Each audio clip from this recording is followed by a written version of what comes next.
So vertebra নিয়ে কথা বলতেছিলাম। ভার্টিব্রা আমরা দুইটা ভাগে ভাগ করছিলাম। আজকে আমরা ভার্টিব্রার ক্লাসিফিকেশনে যাব। সার্ভাইকাল ভার্টিব্রা মানে আমাদের ঘাড়ে যে ভার্টিব্রাটা থাকে, বুকের হাড়ে যেটা থাকে, নিচে যেটা থাকে, এভাবে আমরা বিভিন্ন অংশে ভাগ করি ভার্টিব্রাকে। সো ফার্স্ট অফ অল ভার্টিব্রার পার্ট গুলো আমরা আরেকবার রিভাইজ দিই। আমরা জানি যে এরকম একটা সেন্ট্রাম থাকে বা একটা রড লাইক এরকম স্ট্রাকচার থাকে, এবং যেখান থেকে আর্চ গুলা বের হয়, এখান থেকে স্ট্রাকচারটা বের হয়, এভাবে স্ট্রাকচারটা বের হয়। এবং এখান থেকে বের হওয়ার অংশটাকে আমরা বলি পেডিকেল। পেডিকেল থেকে একটা সময় এই সাইডে ট্রান্সভার্স প্রসেস বের হয়। তারপর থাকে লেমিনা। লেমিনার সামনে থাকে হচ্ছে স্পাইনাস প্রসেস। তারপর আবার লেমিনা, আবার ট্রান্সভার্স প্রসেস, আবার পেডিকেল।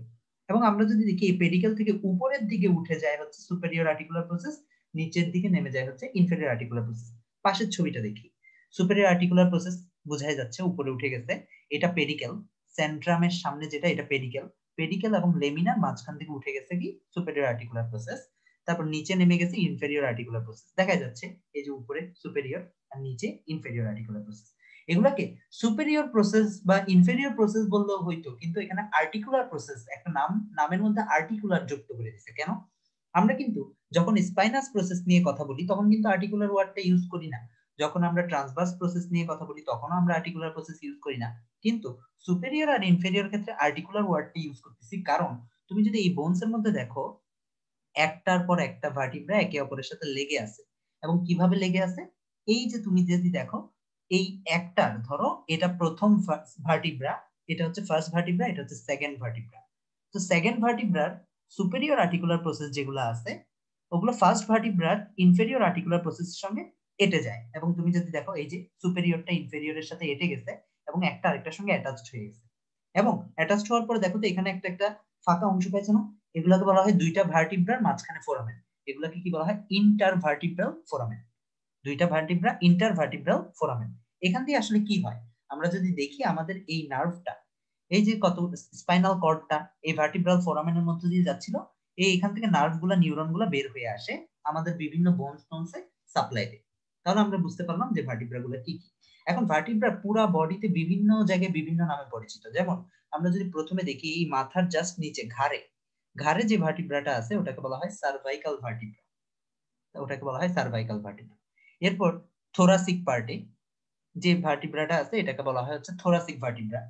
এরপর নিচে যেটা আছে ওটা হচ্ছে লাম্বার ভার্টিব্রা। তো আমরা তিন ধরনের ভার্টিব্রা পাইলাম, একটা হচ্ছে সার্ভাইকাল ভার্টিব্রা, আরেকটা হচ্ছে থোরাসিক ভার্টিব্রা, থোরাসিক ভার্টিব্রা, আরেকটা হচ্ছে লাম্বার ভার্টিব্রা।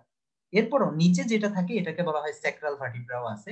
আমরা যদি দেখি এই নিচের অংশে, আমি যদি এটা মুছে দিই একটু, আমরা যদি দেখি এখানে, এখানে আমরা দেখতে পাচ্ছি এই প্রথমে কি ছিল সার্ভাইকাল ভার্টিব্রা, এরপর চেস্টের এখানে থোরাসিক ভার্টিব্রা, এরপর নিচে এই অংশে লাম্বার ভার্টিব্রা, তারপর এই ত্রিভুজাকার যেটা এটাকে বলা হয় স্যাক্রাল ভার্টিব্রা, এবং নিচে কক্সিজিয়াল ভার্টিব্রা। 5 লেভেলের ভার্টিব্রা আছে এবং বিভিন্ন নামে এদেরকে ডাকা হয়।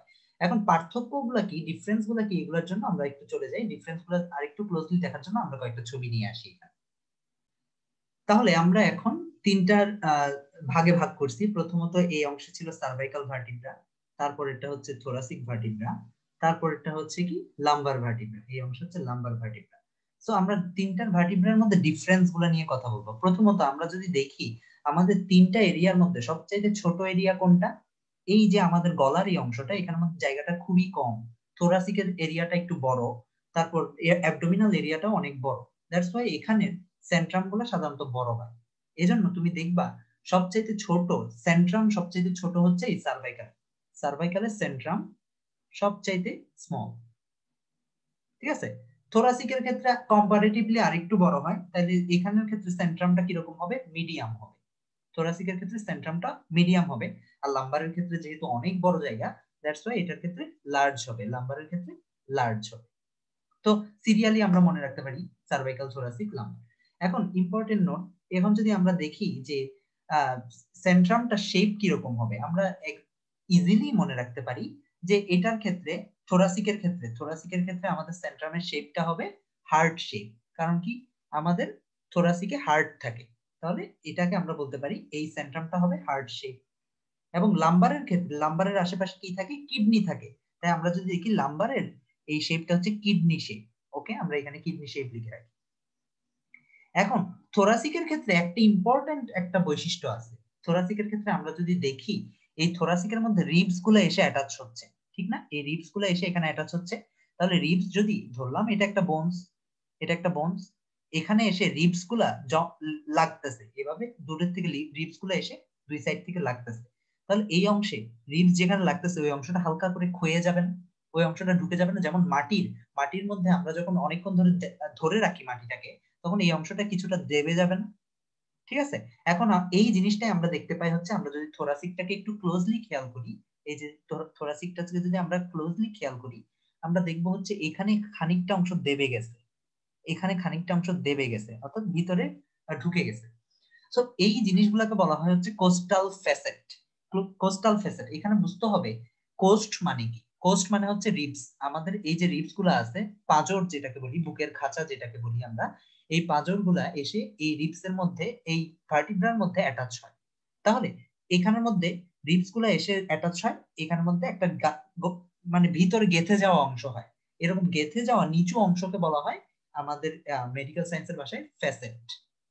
তাহলে আমরা বুঝতে পারতেছি এটাকে, এখানের ইম্পর্টেন্ট ফিচার কি, কোস্টাল ফ্যাসেট। কোস্টাল ফ্যাসেট কি আর কারো ক্ষেত্রে থাকবে? না, আর কারো ক্ষেত্রে থাকবে না, কারণ রিবস তো আর কোথাও থাকে না, ঘাড়ে রিবস থাকে না, রিবস শুধুমাত্র এই অংশেই থাকে। তাহলে কোস্টাল ফ্যাসেট হচ্ছে শুধুমাত্র এখানেই থাকে, ঠিক আছে? এখানেও কোস্টাল ফেসেট থাকবে না, এখানেও কোস্টাল ফেসেট থাকবে না। আবার আমরা যদি দেখি আমাদের আমাদের হার্ট থেকে এই এখানের মধ্যে মাথার মধ্যে যেগুলা ব্লাড ভেসেল যায়, ওদেরকে যেতে হয় হচ্ছে এই এই এই ভার্টিব্রাল কলাম গুলার মধ্য দিয়ে। তাহলে মাথার মধ্যে যে ব্লাড ভেসেল গুলা যায়, ওদেরকে এই এখানে একটা ছিদ্র করে যেতে হয়, এগুলাকে বলা হয় ট্রান্সভার্স ফোরামেন। Transverse foramen. তাহলে আমরা যদি দেখি আমাদের হার্ট থেকে যে ব্লাড ভেসেল গুলো আসতেছে, এগুলো যদি ব্রেইনে যেতে চায়, অবশ্যই অবশ্যই কিসের মাধ্যমে যেতে হবে? সার্ভাইকাল ভার্টিব্রার মধ্যে একটা ছিদ্র করে যেতে হবে, নইলে তো আর ওয়ে নেই। তো এই ছিদ্রটা কোথায় হচ্ছে? ট্রান্সভার্সলি হচ্ছে, সাইড টু সাইড হচ্ছে। তাই এদেরকে বলা হয় কি, ট্রান্সভার্স ফোরামেন। তাহলে ট্রান্সভার্স ফোরামেন শুধুমাত্র কাদের থাকবে? ট্রান্সভার্স ফোরামেন শুধুমাত্র থাকবে এই সার্ভাইকাল ভার্টিব্রা, আর কোনোখানে থাকবে না। আবার থোরাসিকের ক্ষেত্রে ট্রান্সভার্স ফোরামেন থাকবে না, লাম্বারের ক্ষেত্রেও ট্রান্সভার্স ফোরামেন থাকবে না। কেন? তো বুঝতে পারলাম, কারণ থোরাসিকের ক্ষেত্রে তো এরকম ছিদ্র করে যাওয়ার দরকার নাই, হার্ট তো সাইড দিয়ে যেতে পারে, অনেক বেশি জায়গা আছে, আমরা শুরুতেই বলে নিছিলাম এই আমাদের গলার মধ্যে জায়গা সবচাইতে কম, তাই এখানের মধ্যে কোনো ব্লাড ভেসেল যেতে হলে ছিদ্র করে যেতে হবে। কিন্তু থোরাসিকে তো প্রচুর জায়গা আছে, এরিয়া আছে, লাম্বারেও প্রচুর জায়গা আছে, তো এখানের মধ্যে ছিদ্র করে যেতে হয় না। ফাইনালি এখানে আমরা যদি দেখি, ফাইনালি লাম্বার ভার্টিব্রার মধ্যে এক্সট্রা কিছু জিনিস আছে, এগুলোকে বলা হয় axillary process and mammillary process. এগুলো একটু করে মাথায় রাখা লাগবে। Axillary process and mammillary process, এটা হচ্ছে এক্সেপশনাল ফিচার, যেটা শুধুমাত্র লাম্বারে থাকে। তাহলে এক্সেপশনাল ফিচার গুলো আমরা কি কি পেলাম? শুধুমাত্র লাম্বারে থাকে হচ্ছে accessory and mammillary process, accessory and mammillary process, আমি পুরো নাম লিখলাম না। আর শুধুমাত্র থোরাসিকের ক্ষেত্রে কোস্টাল ফ্যাসেট, শুধুমাত্র সার্ভাইকালের ক্ষেত্রে ট্রান্সভার্স ফোরামেন। এই তিনটা জিনিস আমরা একটু মাথায় রাখবো। এখন আমরা আরেকটু ডিটেলসে ঢুকি, এটা হচ্ছে ভার্টিব্রাল ফোরামেনে ঢুকি। ভার্টিব্রাল ফোরামেন হচ্ছে ইম্পর্টেন্ট, যেটা সবার ক্ষেত্রে থাকবে। কারণ কি? আমাদের এই ভার্টিব্রার কাজ কি? মূলত স্পাইনাল কর্ডকে নিচে নামা। এবং তুমি যদি দেখো এখানের মধ্যে দুইটা হচ্ছে ট্রায়াঙ্গুলার, দুইটা ট্রায়াঙ্গুলার, আরেকটা স্ফেরিক্যাল, গোল। দুইটা ট্রায়াঙ্গুলার আর একটা হচ্ছে স্ফেরিক্যাল। তো এখন কিভাবে মনে রাখবো কোন দুইটা ট্রায়াঙ্গুলার হবে? যে দুইটা বড়, যে দুইটা বড় ওই দুইটা হবে ট্রায়াঙ্গুলার। এখন কোন দুইটা বড়? এখন তুমি চিন্তা করো, এটা যদি তোমার বডি হয়, আমি যদি দেখাই, ওকে, এটা যদি তোমার বডি হয়, আমি একটু বড় করি এটাকে, একটা সেকেন্ড। ওকে, এটা যদি বডি হয়, ওকে, এখন আমাদের থোরাসিক ভার্টিব্রাটা কোথায় ছিল? এই অংশে ছিল থোরাসিক ভার্টিব্রা। থোরাসিক ভার্টিব্রার মধ্যে যে মাসেল গুলো আছে, যে বোন গুলো আছে, এদের মধ্যে স্পাইনাল কর্ডের যে নার্ভ গুলো যাচ্ছে, এখানের মধ্যে ইনফরমেশন হচ্ছে মোটামুটি মানে এই অংশটাই। কিন্তু তুমি যদি দেখো সার্ভাইকাল ভার্টিব্রার ইনফরমেশন বা স্পাইনাল কর্ড যে ইনফরমেশন গুলো আনতেছে, ওগুলা হ্যান্ড কেও কন্ট্রোল করতেছে, দুইটা হ্যান্ড কন্ট্রোল করতেছে। অর্থাৎ ইনফরমেশন গুলা এই এখানের মধ্যেও যেতে হবে, হ্যান্ড থেকে ইনফরমেশন গুলো সার্ভাইকালে ফেরত আসতেছে। তাহলে তুমি চিন্তা করো স্পাইনাল কর্ড কোনটা বড় হবে? এই অংশের স্পাইনাল কর্ডটা একটু মোটা হবে। তুমি যদি স্পাইনাল কর্ডটা কেটে দেখো, স্পাইনাল কর্ড এই অংশটা একটু মোটা হবে এরকম, তারপরটা এরকম চিকন হবে। আবার যখন লাম্বারে যাবে, লাম্বারটা কাকে কন্ট্রোল করতেছে? লেগ দুইটাকে কন্ট্রোল করতেছে। তাহলে লাম্বারের স্পাইনাল কর্ডটাও আবার একটু মোটা হবে। ঠিক আছে, যদি স্পাইনাল কর্ড মোটা হয় এটাকে আটানোর জন্য তুমি চিন্তা করে দেখো, এটাকে আটানোর জন্য আমরা যদি দেখি ছবিটা, এইখানে ট্রায়াঙ্গুলার হবে দুইজন, যাদের মধ্যে লেগ, যেমন লাম্বারের ক্ষেত্রে লেগটাকে কন্ট্রোল করা লাগতেছে, এটা একটু বড় হতে হবে। সার্ভাইকালের ক্ষেত্রে হ্যান্ড কন্ট্রোল করা লাগতেছে, এটা একটু বড় হবে। এইভাবে এই কারণে থোরাসিকটা ছোট হয়, যেটা ছোট হয় ওটা সার্কুলার হয়। তাহলে ভার্টিব্রাল ফোরামেন কাটটা সার্কুলার হবে, থোরাসিকেরটা হবে সার্কুলার, লাম্বারেরটা হবে ট্রায়াঙ্গুলার, সার্ভাইকালেরটাও হবে ট্রায়াঙ্গুলার। ওকে, এই হচ্ছে তোমার মোটামুটি ডিফারেন্স গুলা, যেগুলো আমাদের মাথায় রাখতেই হবে। ফাইনালি আমরা লাস্ট আরেকটা জিনিস নিয়ে কথা বলি। এখানে আমরা যদি দেখি এখানের মধ্যে সামনে যে স্পাইনাস প্রসেসটা আছে, স্পাইনাস প্রসেসটা আস্তে আস্তে ডেভেলপ করতেছে। যেরকম তুমি প্রথম জনের ক্ষেত্রে দেখো, এটা হচ্ছে বাইফার্কেটেড, মানে দ্বিখণ্ডিত, বাইফার্কেটেড বা দ্বিখণ্ডিত, আমি বাংলা ইংলিশ দুইটাই লিখলাম, দ্বিখণ্ডিত বা বাইফার্কেটেড। তাহলে তুমি দেখো পরে এই দুইটা ফিউজ করবে, প্রথমে বাইফার্কেটেড ছিল, পরের জনের কাছে এটা ফিউজ করবে, ফিউজ করলে এটা একদম কি হয়ে যাবে, পয়েন্টেড হয়ে যাবে, এরকম পয়েন্টেড হবে। তাহলে থোরাসিকের ক্ষেত্রে এটা কিরকম হবে, পয়েন্টেড। তারপর এটা আস্তে আস্তে কি হবে, এখানের মধ্যে ক্যালসিয়াম জমা হয়ে এটা আস্তে আস্তে কিরকম হবে, এরকম চারকোনা হয়ে যাবে। ঠিক আছে, তখন আর পয়েন্টেড থাকবে না, ব্লান্ট হয়ে যাবে। তাহলে তুমি যদি দেখো এখানের মধ্যে এটা হচ্ছে ব্লান্ট, এটা হচ্ছে পয়েন্টেড, আর এটা হচ্ছে কি বাইফার্কেটেড। সো এই ডিফারেন্স গুলো সাধারণত আমাদের বিভিন্ন পরীক্ষার জন্য খুবই ইম্পর্টেন্ট। আশা করি বোঝা গেছে। এবার আমরা যাই হচ্ছে স্যাক্রালে। স্যাক্রাল আর কক্সিজিয়াল এই দুইটা সাধারণত খুব একটা ইম্পর্টেন্ট না, এই তিনজনটাই মোটামুটি ডিফারেন্সটা লাগে।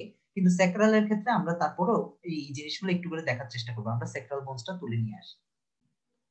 তাহলে স্যাক্রামে যাওয়ার আগে আমি কিছু কথা বলে নিই। আমাদের মোস্ট ইম্পর্টেন্ট বিষয় যেটা, আমাদের ভার্টিব্রার কি কি পার্ট আছে। ভার্টিব্রার পার্ট হচ্ছে সেন্ট্রাম, সেন্ট্রামের সাথে সামনে কি আছে, সামনে পেডিকেল আছে, একদম সামনে আছে স্পাইনাস প্রসেস। ঠিক না, দুই সাইডে দুইটা জিনিস আছে। ওকে, স্পাইনাস প্রসেস। তো আমাদের এখানের মধ্যে একটা সুপেরিয়র আর্টিকুলার প্রসেস ছিল আর একটা ইনফেরিয়র আর্টিকুলার প্রসেস ছিল। এগুলা দিয়ে আমরা জানি সেন্ট্রাম, একটা সেন্ট্রাম আরেকটা বডির সাথে এভাবে অ্যাটাচড হয়, এভাবে অ্যাটাচ হয়ে যায়। এখন স্যাক্রামের ক্ষেত্রে এগুলা সবগুলা বয়স হতে হতে একদম ফিউজ হয়ে যায়, একজন আরেকজনের সঙ্গে একদম লেগে যায়, আলাদা করা যায় না। এখন আমরা এই জিনিসটাই দেখবো। যেমন সেক্রামের ক্ষেত্রে আমরা যদি এইখানে তাকাই, যে কোনো একটা ছবির দিকে আমরা যদি তাকাই, যেমন এই ছবিটা, এগুলো সব সেন্ট্রাম বোঝা যাচ্ছে, কিন্তু সেন্ট্রাম গুলো একজন আরেকজনের সঙ্গে একদম ফিউজ হয়ে গেছে, আলাদা করার কোনো ওয়ে নেই, একদম সবাই একজন আরেকজনের সঙ্গে ফিউজ হয়ে গেছে। তো এইখানের মধ্যে এগুলা সেন্ট্রামের সবচেয়ে উপরের অংশটাকে বলা হয় প্রমন্টরি, যেটা দিয়ে শুরু হয় আর কি, এটাকে বলা হয় প্রমন্টরি। এখন আমরা যদি অপোজিট সাইডটা দেখি, যেখানে স্পাইনাস প্রসেস থাকার কথা, আমরা যদি দেখি স্পাইনাস প্রসেস, এই যে প্রত্যেকটা স্পাইনাস প্রসেস একজন আরেকজনের সঙ্গে ফিউজ হয়ে গেছে। তো ফিউজ হয়ে গেলে এটা অনেকটা একটা মিড লাইনের ক্রেস্টের মতো মনে হচ্ছে, উঁচু অংশ মনে হচ্ছে। তো এটাকে বলা হয় মিডল ক্রেস্ট। ঠিক আছে, এই ক্রেস্টটা কি দিয়ে তৈরি, স্পাইনাস প্রসেস দিয়ে তৈরি। ঠিক আছে, আর স্পাইনাস প্রসেসের বাদে বাকি অংশটা আমরা জানি যে দুইটা এরকম ভার্টিব্রা যখন একটা আরেকটার সঙ্গে ফিউজ হয়, আমরা একটু করে বোর্ডে যাই তাহলে আরেকটু ইজি হবে। দুইটা ভার্টিব্রা যখন একটা আরেকটার সঙ্গে ফিউজ হয়, যেমন আমরা এখানে দেখতে পাচ্ছি, ওকে কোথায়, হ্যাঁ, একটা আরেকটার সঙ্গে ফিউজ হলে এরকম এরকম ফাঁকা জায়গা থাকে। ঠিক আছে, তাহলে আমাদের পাঁচটা থাকলে, আমরা যদি দেখতেছি চারটা থাকলে এরকম পয়েন্ট কয়টা থাকে, এখানে চারটা ভার্টিব্রা আছে, তাহলে ছিদ্র কয়টা থাকবে, ফোরামেন কয়টা থাকবে, তিনটা। পাঁচটা থাকলে কয়টা হতো, পাঁচটা থাকলে চারটা হতো। ঠিক আছে, আমাদের স্যাক্রাল ভার্টিব্রা কয়টা আছে, পাঁচটা। তাহলে আমরা যদি দেখি পাঁচটা থাকলে দুই সাইডে চারটা চারটা করে আমরা ছিদ্র পাবো। এবং আমরা যদি দেখি এখানের মধ্যে স্যাক্রাল ভার্টিব্রার মধ্যেও পাঁচটা ভার্টিব্রা আছে, এবং ফিউজ হওয়ার কারণে এরা হচ্ছে চারটা এরকম ফোরামেন সাইডে থাকে, এগুলো সাইডে চলে আসছে ফিউশনের কারণে। তাহলে আমরা বুঝতে পারছি যে সেন্ট্রাম এটা হচ্ছে স্পাইনাস প্রসেস, এটা মিড ক্রেস্ট তৈরি করছে, আশা করি বুঝতে পারছি। এবং নিচে এই অংশটাকে বলা হয় স্যাক্রাল কর্নুয়া। ঠিক আছে, এভাবে হচ্ছে ফিউশনের মাধ্যমে স্যাক্রামটা ফর্ম হয়েছে। মূলত এটা আলটিমেটলি একটা সময় পাঁচটা ভার্টিব্রায় আলাদা ছিল। ওকে, তাহলে আমরা বুঝতে পারলাম। লাস্টলি কক্সিজিয়াল, কক্সিস নিয়ে খুব একটা কথা বলে, এটা একদম ছোট একটা হাড়, আমাদের বডির ওয়ান অফ দ্য মোস্ট ছোট হাড়, এবং শেষ পর্যন্ত যেটা